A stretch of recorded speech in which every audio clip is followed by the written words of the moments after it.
Et en réalité, même si Donald Trump n'arrête pas de crier sur tous les toits qu'il a gagné la guerre, qu'il a anéanti l'Iran, qu'il a changé de régime, etc., sur le terrain de la réalité, l'Iran est encore là. Le régime est encore debout. Le régime fait encore mal aux Américains. Il n'y a pas longtemps, il y a un avion F-35 qui est tombé. La pointe de la technologie américaine. Et en réalité, ça en dit long sur le mot sous-estimé.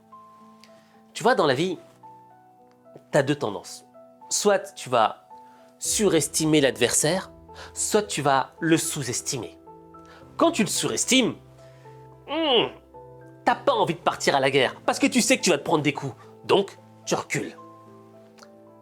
Mais quand tu le sous-estimes, il y a une forme de mépris qui t'habite. Tu te dis que tu es beaucoup plus puissant que lui, qu'il est beaucoup plus faible que toi. Que cette guerre, tu vas la remporter très facilement. In the pocket, comme on dit.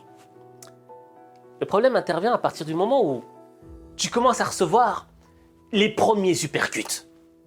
Et tu sens la douleur, tu sens que ça fait mal.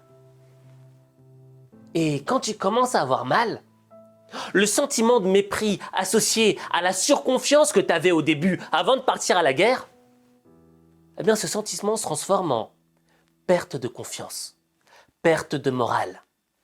T'es perdu. Pourquoi ? Parce qu'au fait, ton plan à la base, il était faussé. Ton plan se basait sur une sous-estimation de l'adversaire. Mais quand tu vois que l'adversaire est capable de te donner des coups que tu n'avais pas prévus, c'est pas que ça te fait mal juste physiquement.